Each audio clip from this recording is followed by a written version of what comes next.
6 horas e 33 minutos, já estamos de volta com o Manhã no Ar.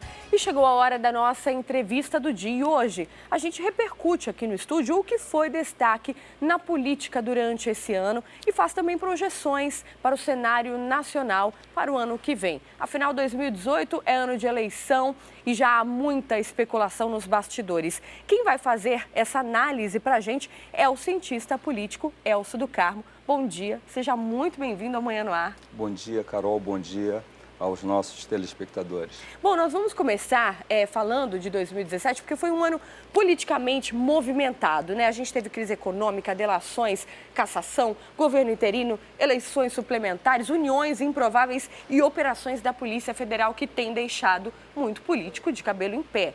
2017 é um ano que não terminou ainda? Com certeza, tenho quase certeza, Carol, que essas surpresas continuarão até para mostrar um resultado. Logo no comecinho do ano, já começa quente, daqui a menos de 30 dias, menos de um mês, teremos o julgamento do presidente Lula, né, pelo Tribunal Federal. Uma expectativa não só local, como nacional, como internacional, né? Só para vocês terem uma ideia, hoje de manhã, uma televisão da Escócia, de Edimburgo, me ligou para saber como que seria esse Kendra Grace, um abraço, como que seria esse julgamento, né? Os olhos do mundo estão voltados para esse julgamento. Com certeza. Né? Então, você falava de delações, lembrando que o ano de 2017, esse ano que nós estamos, começou com o acidente do Teori Zavascki, que já deu uma sacudida. Ninguém sabia como iam ficar as situações que ele investigava. Vimos que ninguém é imprescindível, todos deram continuidade. E aqui no nosso estado, é bom lembrar que nós começamos o ano, eu estava ouvindo vocês, com aquela crise no sistema penitenciário que repercutiu também de forma mundial, né? Justamente. A gente vai falar um pouquinho do Lula também, um pouquinho mais para frente, mas já que você tocou nesse assunto do que aconteceu no início do ano, a questão do massacre do Compage, que também foi notícia mundial e algo que muito nos chocou. Infelizmente, né, Infelizmente. Carol? De que forma o que aconteceu no Compage reflete politicamente e refletiu politicamente? Todas as atividades do cotidiano de uma cidade, de um estado, têm repercussões políticas. Muitas vezes são escolhas políticas, né? O que o nosso Amazonas, belo, natureza pujante, sendo notícia mundial com um massacre desse é lastimável, né? E isso repercutiu negativamente, evidentemente. Coincidentemente, acaba o ano, mês de dezembro, com o governador, na época, em janeiro, também recolhido à penitenciária. É algo lastimável também, que a gente não pode soltar fogos, né? A gente está vendo imagens aí agora, você acompanha imagens do massacre do Compage. Como eu disse, um fato lamentável que está prestes a completar um ano e que, de certa forma, mexe também, não só com o cotidiano das pessoas e tudo mais, como politicamente também.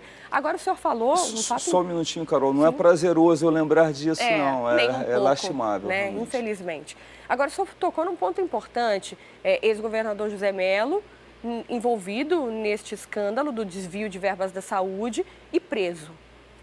Pois é, ele já está solto, né? Felizmente, porque para mim não dá para celebrar a prisão, principalmente quando a pessoa não foi julgada ainda, né?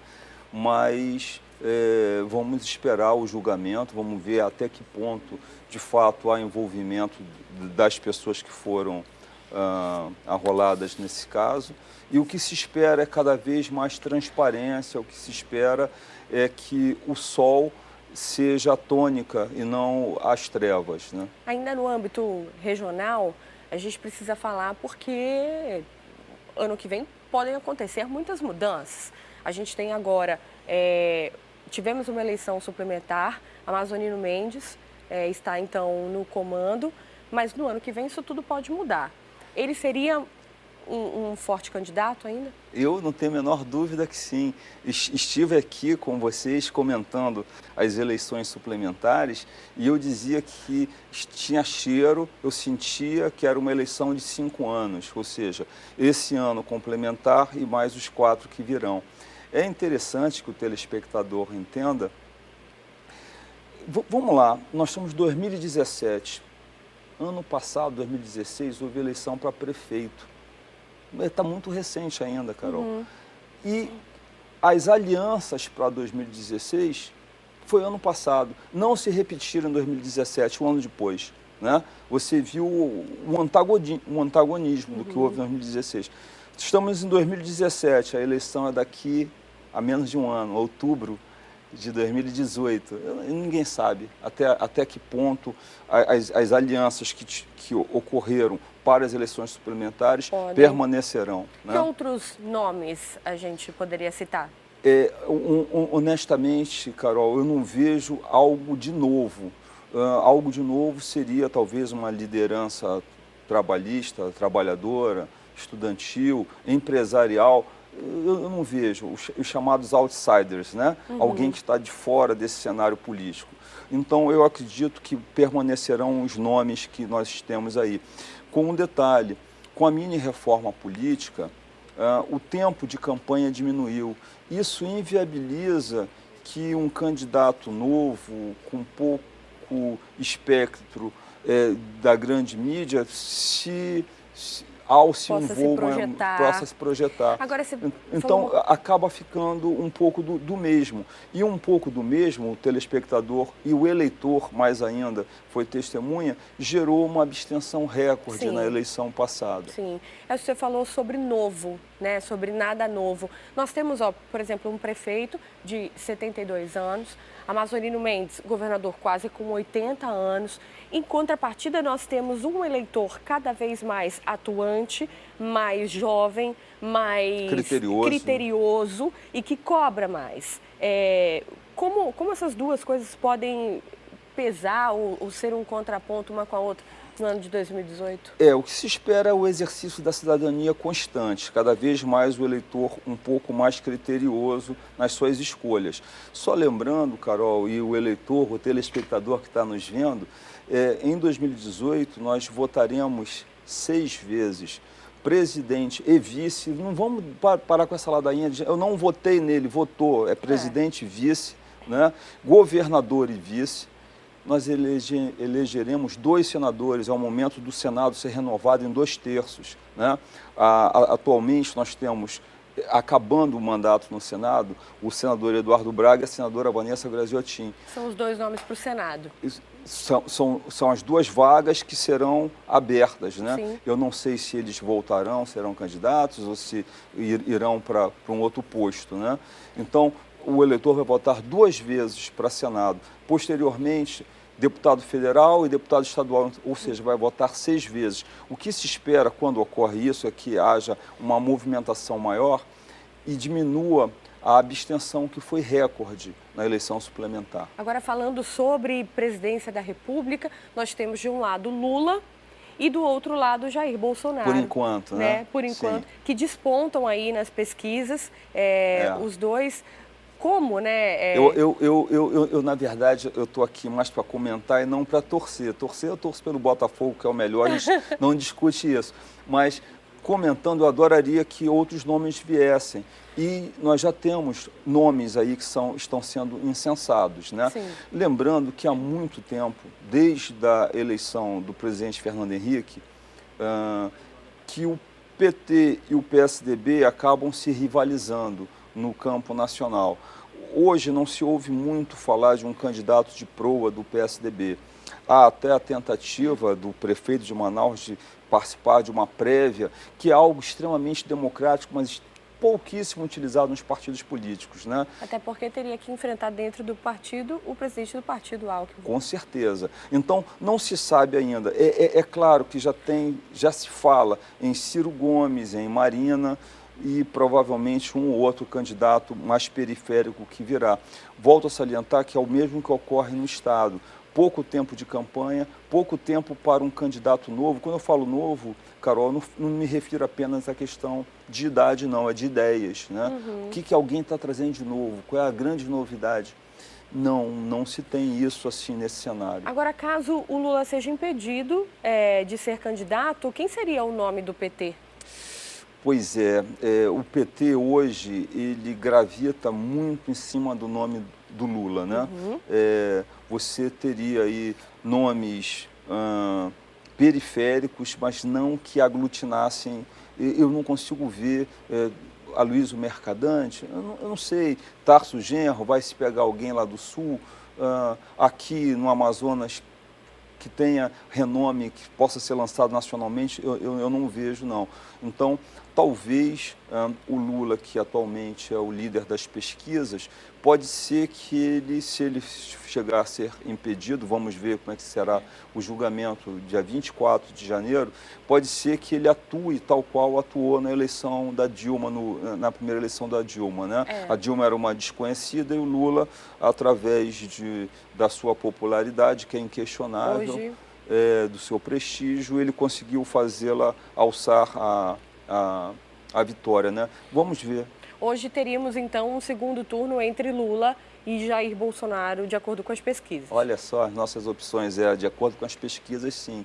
Lula e Bolsonaro, eu vejo o Bolsonaro com um discurso extremado, né, um pouco raivoso.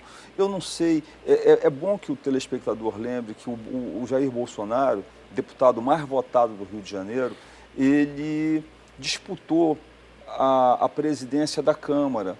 São 513 deputados, ele teve 2 votos.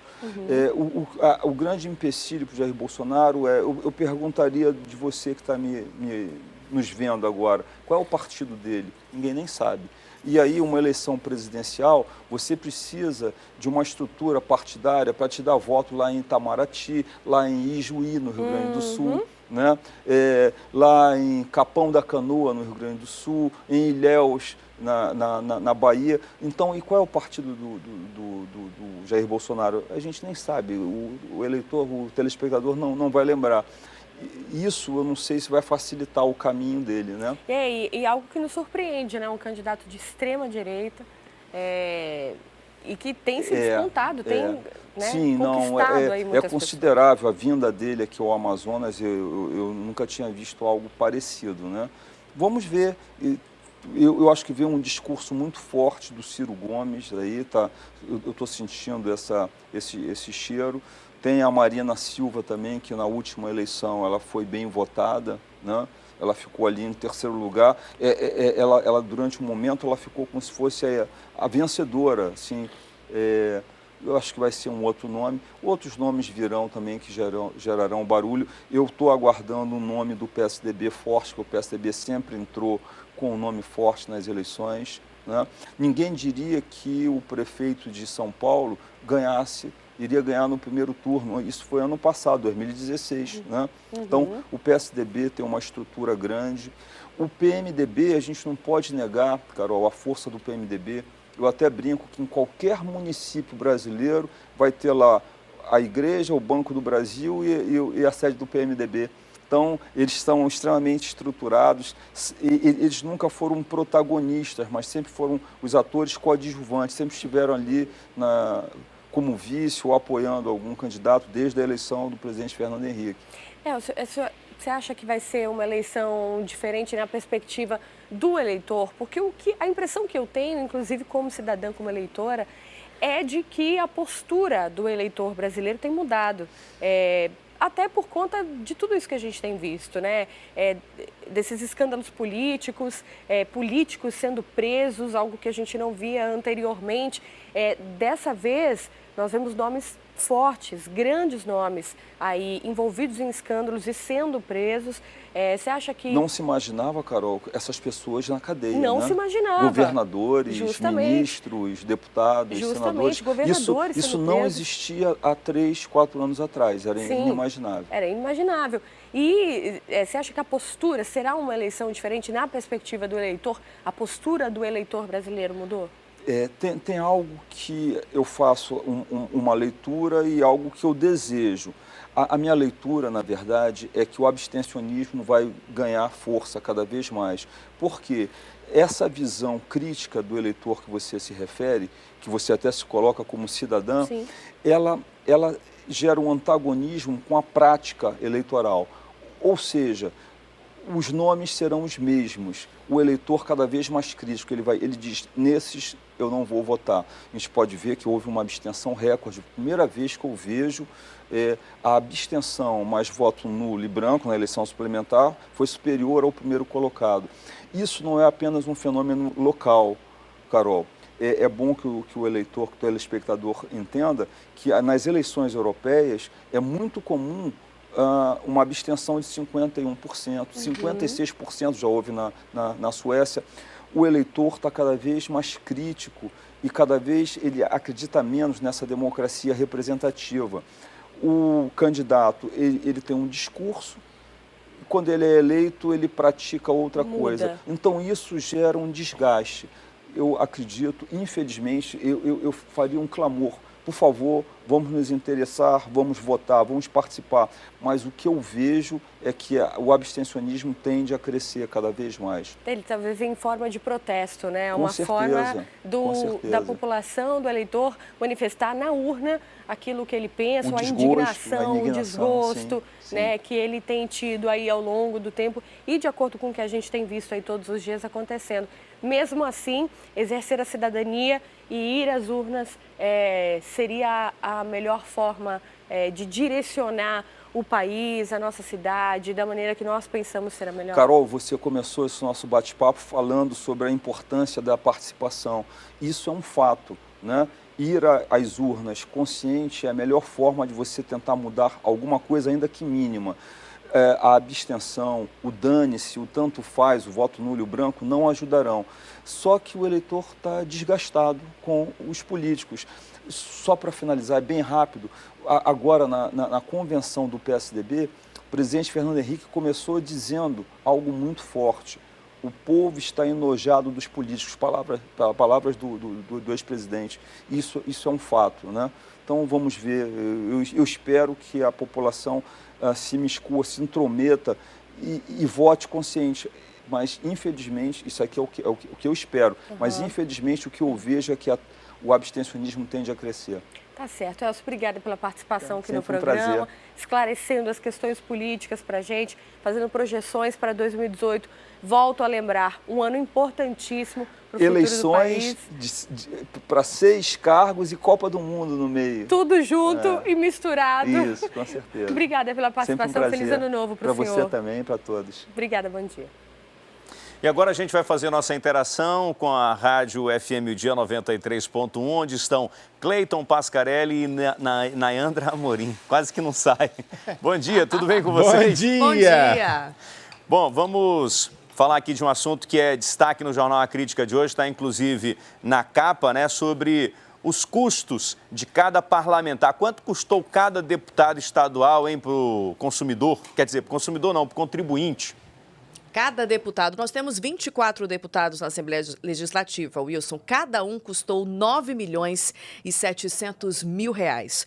No total, os custos da Assembleia Legislativa este ano foram de 232 milhões de reais. É muita coisa, né? Estão saindo muito caro para o nosso bolso, viu? E para você ter uma ideia, cada sessão custou 1 milhão? 1 milhão. 1 milhão e cada 800 sessão mil, plenária. Né? Quase 2 milhões. Dividindo aí os custos da Assembleia, os custos no total do ano, por cada sessão plenária houve mais ou menos 120 sessões, deu aí... Cada sessão custou mais ou menos 1 milhão de reais.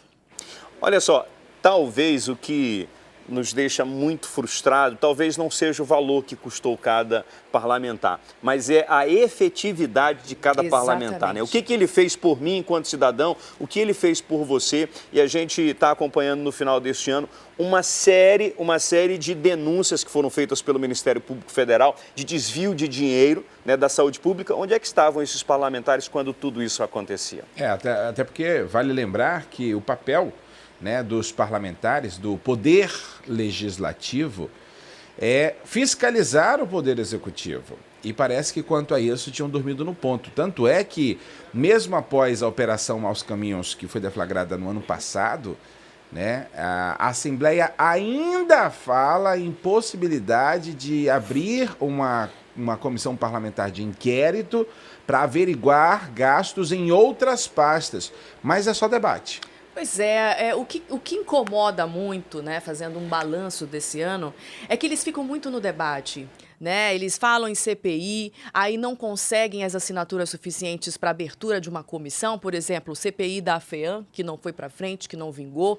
Aí questiona-se também porque até hoje não instauraram uma CPI para investigar o suposto superfaturamento nas obras, ou seja, também em outras pastas, não só também da CPI da saúde, que também houve esse problema, também foi arquivada, também não foi para frente por falta de assinaturas. Então, assim, como você falou, cadê a efetividade, né? O que os deputados de fato estão fazendo para representar todos nós, né? E com relação à questão da CPI, a CPI, que é formada pelos parlamentares, tem a função de investigar e depois que foram feitas essas investigações e tiverem provas robustas, depoimentos, encaminhar para o órgão que é responsável para apresentar essa denúncia para a Justiça, que é o Ministério Público e outros órgãos de controle. A CPI, ela não é terminativa e ela não tem poder de prisão, de punição, né? Então, no caso da saúde, por exemplo, a Polícia Federal já fez muito mais, enfim, já está meio caminho andado, né? Foi muito além. Eu não sei se seria interessante fazer uma CPI para investigar aquela situação que já passou. Aquela pontual, né? Pois é. Mas tem muitos outros pontos a serem investigados. Sim, claro. Né? O trem está em movimento, entendeu? Não tem como você parar agora para voltar. Eu acho que acaba sendo uma distração, né? E depois, a CPI tem um custo, né? Sim. Exato. Que normalmente é alto, assim como o custo diário da Assembleia.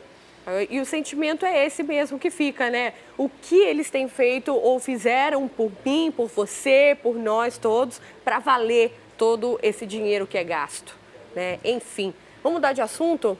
Olha, o Gedeão Amorim pode assumir a vaga de Sabino na Câmara dos Deputados do Brasil, é isso? É o que está previsto para hoje, né? Ele deve assumir hoje, lá na Câmara Federal, o lugar, né? Ele é suplente do deputado federal Sabino Castelo Branco, Sabino que sofreu aí um acidente vascular cerebral e está internado já há vários dias. E por conta disso, o Gedeão Amorim já estava aguardando, né, a possibilidade de tomar posse, até porque, querendo ou não, o estado do Amazonas perde um representante lá na Câmara Federal, né?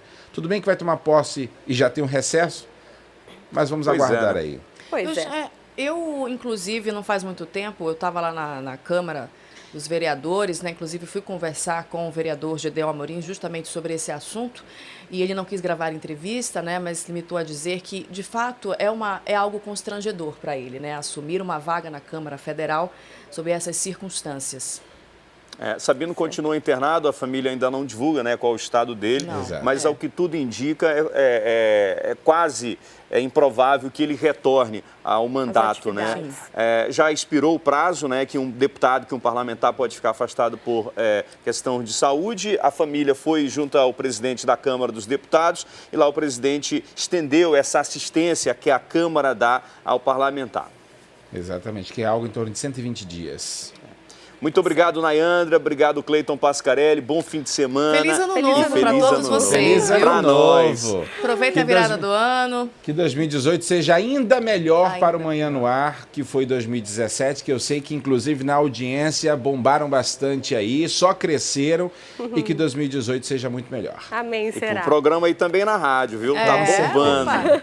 Nova roupagem, FM o Dia. Exatamente. Estamos aprendendo bastante, inclusive, com vocês aqui.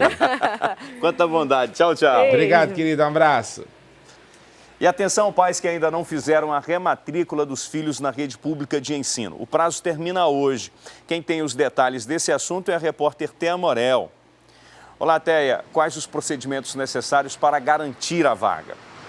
Olá, Wilson, bom dia a todos. Olha só, o procedimento é muito simples, é automático, né? Essa rematrícula ela já está aberta desde o início do mês e hoje é o último prazo que os pais têm para comparecer à escola e fazer a confirmação daquilo que o sistema indicou. A rematrícula serve justamente para aqueles alunos que já estão na escola pública, que não vão modificar de escola, que não vão mudar de endereço e, portanto, a escola só precisa fazer ali automaticamente, né, aquela renovação da matrícula, mas os pais também precisam fazer a parte deles indo até a escola, principalmente para conferir se está tudo certinho, se o histórico escolar foi contabilizado, se o aluno passou de ano, se ele vai para a série certa, enfim, esse tipo de detalhe e ver também se está faltando alguma documentação na escola que de repente foi entregue, mas por algum motivo ela se extraviou. Isso é muito importante e hoje é o último prazo que os pais têm para fazer essa rematrícula. A partir da próxima semana, nos dias 2 e 3 de janeiro, a partir do dia 2 de janeiro, né, já começa, no caso, as transferências por reordenamento. O que é o reordenamento? Digamos que o aluno terminou ali a educação infantil, vai passar para o primeiro ano do ensino fundamental, que seria correspondente à alfabetização de antigamente, né? Às vezes, a escola onde ele estuda não tem esse ano, né? Não tem essa série específica e ele precisa mudar de escola. Nesse caso, né, é feita a transferência por reordenamento. Essa transferência também é automática. A escola, nos dias 2 e 3, vai estar fazendo essa transferência, esse reordenamento, a própria escola, mas nos dias 4 e 5, os pais têm que ir até a nova escola para fazer também a confirmação dos dados e ver se a documentação está correta, levar todos os documentos, principalmente para a nova escola. Isso serve para quem está saindo da educação infantil, passando para o primeiro ano do ensino fundamental. Isso acontece também, geralmente, para quem vai para o 6º ano do ensino fundamental, porque muitas escolas só têm até o 5º ano, e isso acontece quase sempre com aquelas escolas que só têm ensino fundamental e o aluno está passando para o ensino médio, né? Está indo para a primeira série do ensino médio, terminou o 9º ano e está indo para a primeira série do ensino médio. Muitas vezes a escola não tem a continuidade e aí o sistema de matrículas faz automaticamente o reordenamento, que é a transferência para a nova escola que tem a série que o aluno precisa cursar. Mas os pais também precisam fazer a parte deles nos dias 4 e 5, na próxima semana, fazendo a confirmação dos dados e levando a documentação para a nova escola. Tem outros prazos muito importantes também, no caso a transferência mesmo, caso o pai tenha mudado de bairro, mudou de localidade, aquela escola que o filho estuda e que foi confirmada a matrícula, infelizmente é uma escola muito longe de casa. Ele pode pedir a transferência, normalmente nesses casos, essa transferência aí, que é a transferência normal, né, a transferência regulamentar, a transferência a pedido do próprio pai, a pedido do próprio aluno, acontece entre os dias 6 a 10 de janeiro no sistema, né, de matrículas, no matrículas.am.gov.br e entre os dias 8 a 10 de janeiro presencialmente, caso os pais queiram fazer a transferência ali, eles mesmos entregando a documentação, né, tem esses dois prazos entre o dia 6 a 10 no site de matrículas, entre o dia 8 a 10 presencialmente, que é quando os pais seguem até a escola para realmente fazer essa transferência por um motivo próprio, né? Não porque não tem mais série, não porque teve que mudar de escola por algum motivo, principalmente levando em consideração ali o bairro onde a criança mora, porque o site de matrículas e o sistema de matrículas aqui do Amazonas dá sempre prioridade para que a criança fique o mais próximo da escola possível e normalmente essa transferência ela é feita, essa matrícula ela só é confirmada para os alunos que comprovam que moram no entorno da escola pública, seja ela municipal ou estadual. E a gente tem também o período para os novos alunos, né, gente? Aquelas pessoas que querem ingressar ali na escola pública, essa é uma informação muito importante também que a gente precisa dar. O período de matrículas para esses novos alunos começa a partir do dia 13 de janeiro. Se você quer entrar no sistema público de educação, se você quer entrar em alguma escola, o seu pai precisa entrar a partir do dia 13 de janeiro no site de matrículas e depois fazer também a confirmação na escola que foi escolhida, na escola que foi determinada ali. Se você perdeu todos esses prazos, o site de matrículas, o sistema ainda vai abrir uma nova data. Essa vai começar a partir do dia 19 de janeiro para aqueles retardatários ou para a pessoa que de alguma maneira se atrapalhou, porque são muitas datas. são muitos casos particulares. Então, no dia 19 de janeiro, vai ser aberta aí os casos especiais, principalmente para aquelas pessoas que perderam as datas. Se você quiser saber esse cronograma inteiro, está lá no site matriculas.am.gov.br. É só entrar lá e ver cada caso. Ok, muito obrigado, Teia. Agora, Carol Queiroz, tá vindo aí a mega da virada. Você já fez a sua fezinha? Ah, eu já fiz, né? Não dá pra perder, Wilson. Jogou separado ou foi no bolão? Joguei no bolão. Olha só, e tem muita gente fazendo bolão, né? É. Já já eu vou falar sobre o prêmio da Mega Sena da Virada. É uma bolada, hein? Olha, é mesmo. Ah, e tem também o quadro Roteiro do Dia. A gente vai falar sobre o Teatro Amazonas, que completa 121 anos. Não saia daí, o Manhã no Ar volta já.